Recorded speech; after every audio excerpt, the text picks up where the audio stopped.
están? Les damos la bienvenida a una nueva entrevista judicial para conversar en esta oportunidad con el ministro de la Corte de Apelaciones de Antofagasta, magistrado Óscar Clavería, abogado de la Universidad de Chile. Inició su carrera en el Poder Judicial como secretario titular del primer juzgado de letras de Punta Arenas en el año 1985. Antes también había desempeñado otras labores en la justicia del crimen en Viña del Mar. Posteriormente fue juez titular del juzgado de letras de Angol en el año 1987 y juez titular del cuarto juzgado de letras de Antofagasta en el año 1989. Ministro, muchas gracias por esta entrevista. Usted está de visita en estos momentos en Santiago y le queremos preguntar por una labor que usted ha realizado en el último tiempo, cuando fue presidente de la Corte de Apelaciones de Antofagasta y ha continuado en su actual labor. Me refiero a la importancia que tiene que el Poder Judicial esté en permanente contacto con la comunidad. Buenas tardes, muchas gracias por la invitación. Felicitaciones por sus cometidos que son muy reconocidos por todos los judiciales, porque ustedes tienen la misión de cambiar este espectro, que justamente por lo que usted me pregunta. A propósito de la presidencia del año pasado y como consecuencia que yo también integraba el Tribunal Electoral, se acercaron los miembros de la Unión Comunal, es decir, los presidentes de juntas de vecinos, porque querían un tipo de capacitación. Y a propósito de ello, hicimos una reunión y les expliqué más o menos cómo funcionaba el Poder Judicial y se encontraron con tremendas diferencias. Incluso ellos tenían graves problemas con vecinos, problemas que tenían administrativos, no sabían cómo hacer una denuncia en términos prácticos y nos fuimos acercando, al punto que incluso fui invitado a mitad de año a la convención regional de las juntas de vecinos. Y a propósito de eso, la comunidad fue como comprendiendo cuál era la labor de nosotros, pero explicada en tipo metáfora, en el sentido de que nosotros somos los encargados de poner la cancha de fútbol, nosotros somos los encargados de tener el árbitro, el pasto, la luz y todo lo adecuado para que haya un buen partido de fútbol. Pero nosotros no somos los jugadores, no somos los entrenadores, y si el partido no tiene goles o hay muchos fouls, nosotros sancionamos, pero no somos los creadores del partido propiamente tal. Y a partir de ahí entendieron cuál era el papel de la Fiscalía, cuál era el papel de la Defensoría y el papel nuestro. Y la imposibilidad que nosotros podríamos acercarnos a conflictos avisando desde tiempo, desde antes, cómo iba a ser tal o cual partido. Entonces yo le decía, ustedes no van a preguntar al árbitro qué equipo va a ganar o por qué perdió este equipo. Entonces no nos pueden decir a nosotros qué pasó con la Fiscalía o cuál fue el error de la Defensoría, porque eso lo ven cada uno de los estamentos, y así nosotros hemos hecho más cultura cívica en términos de saber verdaderamente cuál es nuestro rol en la sociedad. Porque nosotros estamos para elevar los niveles de discusión como abogados y para resolver los conflictos jurídicamente relevantes, es decir, todos los conflictos que necesitan la intervención de un tercero imparcial. Ya vamos a conversar del tema de la percepción que tiene la ciudadanía de los jueces, pero me gustaría antes que nos aclarara por qué considera usted que es tan importante que el Poder Judicial se relacione de manera más directa con la comunidad, y en ese sentido la importancia que ha tenido también todas estas políticas de lenguaje sencillo para que tanto funcionarios como jueces se den a entender o expliquen de mejor manera ciertos términos que a veces para la ciudadanía son súper lejanos. A ver, en pocas palabras, como ciudadano, es calidad de vida. Entonces, mira, ¿por qué calidad de vida? Porque al ciudadano que se cree constructor de su propia vida, que tiene una vida de noticias, una vida de familia, una vida de afecto, cuando ve las noticias o cuando sufre una injusticia, él se siente engañado en su sociedad, engañado por sus líderes, engañado por su trabajo, engañado por toda la organización.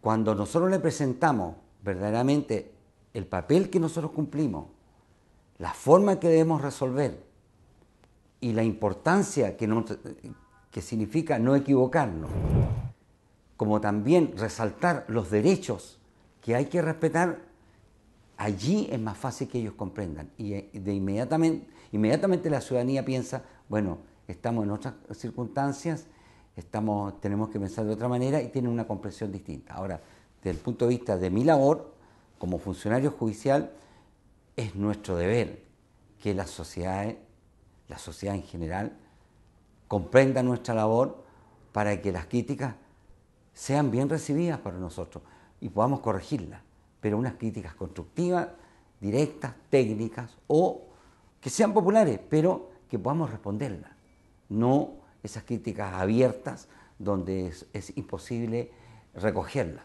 Y en ese sentido, ¿cuál cree usted que es la percepción de la ciudadanía del trabajo que están realizando los jueces? Bueno, hay varios ámbitos.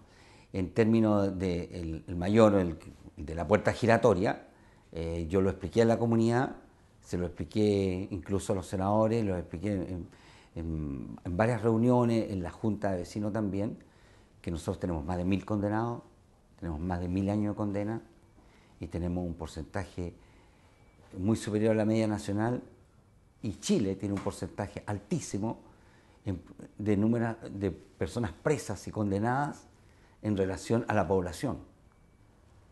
Y les expliqué que la cárcel no es la solución de todos los conflictos sociales en Chile, ni en el mundo. Roma no utilizó las cárceles. De manera que no por un problema existente inmediatamente cárcel. Eso es una cosa. Y lo otro es que detrás de cada preso hay una persona. El preso puede considerarse que actuó mal, pero también hay una familia. Y la familia es inocente. La familia necesita también un trato no discriminatorio. El hijo quiere a su padre aunque esté preso. Y ese niño también necesita un reconocimiento en la sociedad. ¿Y por qué razón entonces muchas personas acusan que los jueces son garantistas, que están de parte, por decirlo así, del acusado, de la persona que está acusada de cometer delito, y por esto se genera todo este concepto de la puerta giratoria? ¿Hay deficiencia en trabajo de otras instituciones que a veces llevan a que los jueces tomen una determinación que no es popular? Es que eso es un proceso sociológico. Ya lo dijo Alberto Binder, lo han dicho también sociólogos, Binder no, procesal penal, pero él lo explicó. Nosotros venimos de un sistema inquisitivo. Fíjese que el sistema inquisitivo en un principio negaba al juez que diera razones en su sentencia, porque si daba razones se debilitaba. Luego, si nosotros mezclamos todo el sistema anglosajón, ellos explicaban sus sentencias. ¿Para qué? Porque para que la comunidad entendiera. Entonces, en esa mezcla estamos nosotros hoy día. Y hoy día la ciudadanía piensa rápido en razón de una acción, reacción. Pero yo le diría a usted, yo lo explico en Antofagasta, tenemos un paseo costero precioso. Hace 14 años atrás, en ese paseo, a las 11 de la noche, hubo un homicidio. Mataron a una mujer. Toda la gente decía en el paseo, no vamos al paseo porque matan. Pero, ¿cuántas parejas han iniciado su pololeo? Han iniciado su amor, su matrimonio, sus besos. Y nadie dice, oh, en el paseo es el paseo de los enamorados. Y sigue este paseo lleno de personas. Porque lo malo se nota. Lo malo se nota. Y está lo que llamaba Sigmund Freud el sadismo redimido. La persona, el ser humano, cuando hay algo malo, quiere castigar. Y por lo tanto, cuando los tribunales no castigan, entonces inmediatamente, los tribunales son equivocados, son los equivocados. Luego, este gran cambio que hubo fue justamente de hacer los procesos más transparentes, en donde se respetaran todos los derechos fundamentales, tanto de las víctimas del imputado. Y como no había costumbre de que se le respetara a un imputado su calidad de persona, obviamente figuramos como más garantistas. Pero, perdón, no sé si podemos hablar de garantista cuando una persona puede estar presa 6 meses sin que tenga sentencia. Pero ¿qué es lo que pasa en esos casos donde que han sido populares, donde el acusado queda libre y las personas que han sido, que eran testigos, que estuvieron en el lugar, son acusados? Porque son fallos producto del periodismo, de la mediación. Es muy mediática. ¿Por qué? Porque las personas juzgan con los antecedentes que están aflorados a través de la publicidad, pero no los detalles. Hablábamos antes de cámara sobre el caso Gubler, los psicópatas. Y una de las pruebas que hizo desaparecer a Gubler del estadio fue que los guantes que acompañaron que él utilizaba, según una de las policías, cuando el ministro tomó los guantes y le dijo que se los pusiera, no eran de su porte, no le cabía la mano. Y esa era una de las pruebas más fundamentales porque los guantes tenían mancha. Entonces, son esos detalles los que los jueces tienen en el tribunal oral o en el juzgado o en la audiencia, que a pesar de todo lo que tiene la ciudadanía, hay detalles que hacen dudar. Y en la duda, usted sabe que es preferible tener a la persona en libertad. ¿Y falta comunicar mejor este tipo de situaciones?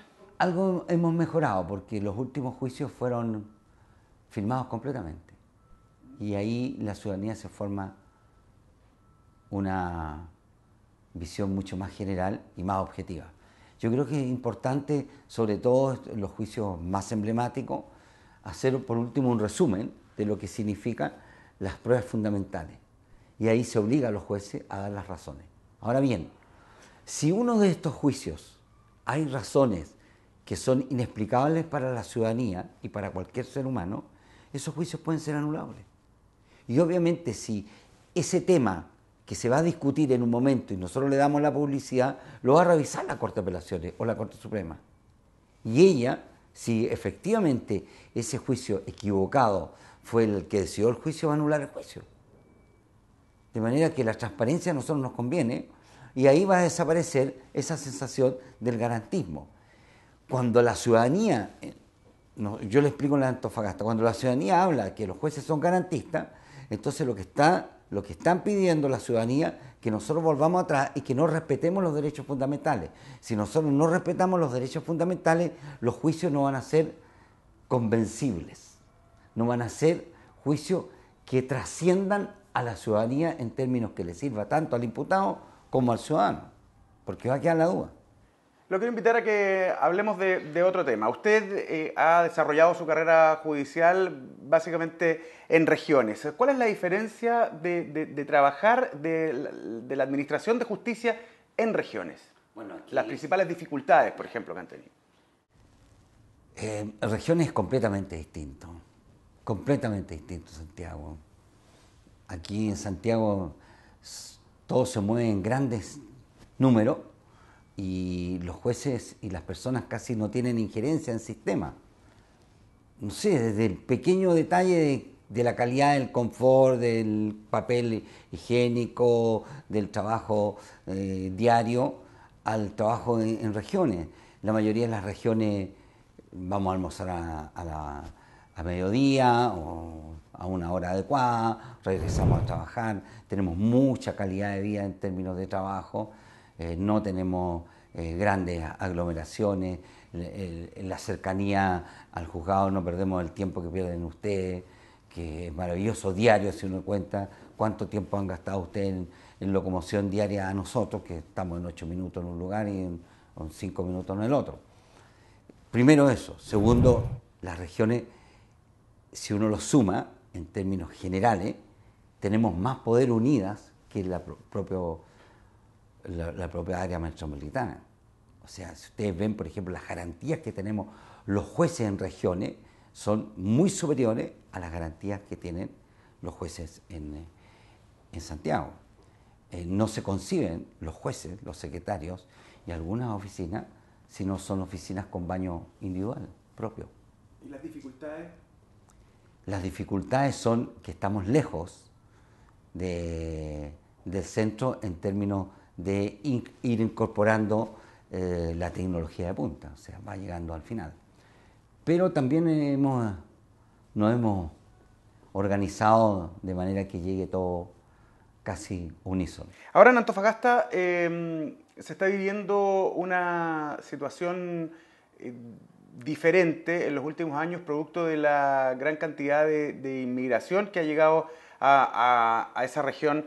El 10% de la población de Antofagasta, entiendo, es población inmigrante. 47.000 personas. Son 47.000 personas. ¿Cómo el Poder Judicial se está preparando para administrar justicia? ¿O cuál ha sido el desafío principal para administrar justicia en este nuevo escenario? Bueno, eso lo dijimos el año pasado ya. El mayor problema que tenemos por ahora es el problema de la legalidad del ciudadano extranjero, peruano, boliviano, argentino, colombiano, porque hay una suma negra que no se sabe cuántos son verdaderamente. Y existen organizaciones extranjeras que se cuidan en términos de garantizar la estadía del extranjero en la región. En términos judiciales han aumentado los recursos de amparo, los recursos de protección, pero aún no tenemos problemas con causas laborales, algunas causas de familia sí, pero causas civiles tampoco.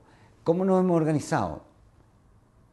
Hemos estado trabajando con los organismos estatales, Gobernación, porque ellos son los que manejan la inmigración, y la Policía de Investigaciones, sobre todo sectores fronterizos como Calama, para trabajar en términos organizados cuando vienen volúmenes de trabajo. 20 extranjeros con 20 recursos de amparo, 20 recursos de protección, resoluciones de expulsión, cumplimiento, formas de cumplir, sentencias, con cambio se conmuta la pena por extradición, y con la gobernación estamos ideando fórmulas de trabajo en grupo. Debe existir una manera diferente en el trato, seguramente, porque hay costumbres distintas de grupos que llegan a esta región para la administración de justicia. ¿Se están preparando en eso? Sí, pero en general nosotros no notamos ni siquiera discriminación, salvo hoy día por el fútbol, que obviamente consiguieron que Colombia no fuera Antofagasta. No me parece que es correcto, porque nosotros no tenemos grandes denuncias de discriminación en términos de extranjeros, ¿no? Uno convive con los extranjeros diariamente. Diariamente hay extranjeros médicos, hay extranjeros en trabajos menores, hay extranjeros hoy día en las universidades, hay un par de decanos, hay un decano extranjero. Ahora en la región de Antofagasta ha aumentado mucho la población, y eso seguramente ha traído dificultades también para los tribunales en lo que tiene que ver con la capacidad. ¿Qué le parece a usted el anuncio de la creación de un tribunal en Mejillones y aumentar la dotación de jueces en Calama? Bueno, pero que eso era un anhelo de hace más de 10 años. El problema es que uno dice, bueno, 11.000, 15.000 habitantes en Mejillones, entonces un pueblito. Pero no es así, o sea, casi el doble en población flotante y en conflicto. Y es bueno que usted me pregunte eso, porque hoy día la eficiencia en números de juzgados y en trabajo no se puede medir exclusivamente por población. Porque no es la población, el número de población, la que está relacionada directamente con el número de conflictos. También es el alto grado de complejidad. Y el alto grado de complejidad lo entrega, entre otras cosas, si es sector industrial y el ingreso per cápita. O sea, si usted toma Punta Arenas, 100.000 habitantes, tiene 2 veces más conflictos que Villa Alemana, que tiene la misma cantidad de habitantes, pero es un pueblo dormitorio. Y Punta Arenas es un pueblo que se basta a sí mismo, industrial, comercial, con universidades. Entonces los conflictos son completamente distintos. Nosotros, por ejemplo, tenemos Calama, que es una de las ciudades que tiene el más alto índice de ingreso per cápita en el mundo, ya no solo estamos hablando de Chile, sino en el mundo, donde hay conflictos de distintas índoles, pero en grandes cantidades. Ahora, Calama, con un juzgado de garantía con 3 jueces y un juzgado oral con 3 jueces, ese juzgado oral es el que tiene el doble de capacidad de trabajo que el promedio en Chile. Y es el juzgado que tiene más trabajo de números de audiencia y de juicio en Chile por juez o por cada jueces. De manera que el conflicto es enorme. ¿Cómo lo resolvemos? Si hoy día nosotros se crea el juzgado de Mejillones y la segunda sala en Calama, primero Mejillones descongestiona entre un 5 y un 10% Antofagasta y se atiende a la población de Mejillones. ¿Y cuándo cree usted que esto ya va a ser una realidad, que va a estar operando? Bueno, de la Asociación de Magistrados me dijeron que ya fue el informe en comisión, por lo tanto estaríamos en la discusión en particular en la sala y en un par de meses tendría que estar aprobado el proyecto. Perfecto. Ministro, muchas gracias por esta entrevista. Gracias a usted por invitarme.